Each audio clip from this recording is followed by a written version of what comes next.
Hey YouTube, what's up? I'm Dr. Bree here from Empower Physiotherapy, helping you to build a more resilient body and mind. Today I'm going to be showing you how to do an exercise called the kettlebell arm bar. There are a lot of variations of this out there. It's kind of similar to the beginning of a Turkish get-up.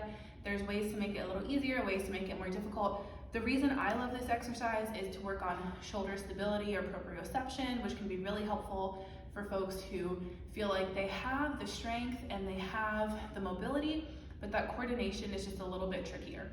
So this exercise is great for folks who have like a history of dislocations or subluxations, assuming you've been cleared by a professional, or just trying to get a little bit more control of that shoulder, making sure that it's nice and centered in the ball and socket joint. So the variation I love the most is actually done with the kettlebell with the bottoms up. So it's a little top heavy, and because of this, it will want to slide down. And there is a variation where you have it like this, but I think that's just a little bit easier. You can also do this with a dumbbell, holding it from the bottom instead of holding it in the normal handle, holding it from the bottom, so it's a little heavy. Okay, so you hold it in one arm. The other arm is gonna make a nice T shape to help kind of ground you down. The leg on this side is out straight. And essentially, I'm gonna push into my bottom arm and kind of roll up onto my side. So what I like to do for a cue is to imagine that there is a laser pointer on the top of this kettlebell. And as I move, I don't want the kettlebell to fall, and I don't want the laser to be drawing circles all over the ceiling. I want it to be nice and straight. So this is super, super still. And then I'm almost pushing away, like I'm pushing the kettlebell up towards the ceiling.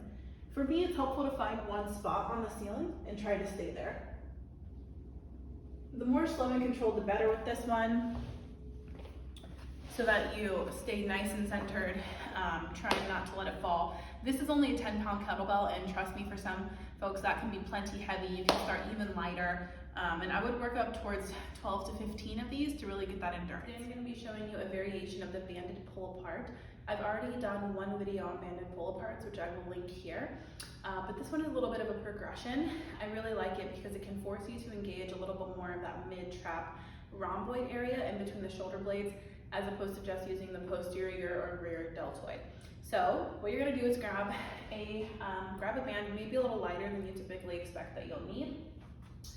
And you're gonna wrap it around a rack or some type of stationary object. It can be a cable machine, anything really, just as long as it's not gonna move when you pull on it, okay? And you're gonna have it at about like chin, throat area height. So you don't want it as high as your eyes, but not too low either. High enough that when you extend your arms, it's at about a 90-degree angle, parallel with the floor. So here you're gonna be in a nice athletic stance, knees bent, core engaged, butt out just a little bit. And when you do this, you're gonna squeeze your shoulder blades together first. That's the starting motion. And because you squeeze your shoulder blades together, then the arms move back. So what we're not doing is just moving the arms a million times, going really fast using that posterior delt. We first wanna pinch the shoulder blades together and then squeeze. And if you wanna add breath, you can take a big breath in.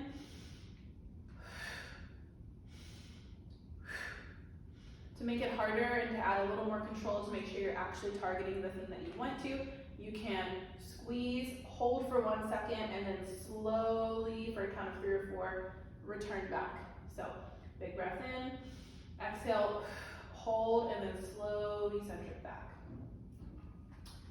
Okay, that's it. Go ahead and give it a try. Give this video a thumbs up, hit that subscribe button, and share it with someone you think might benefit.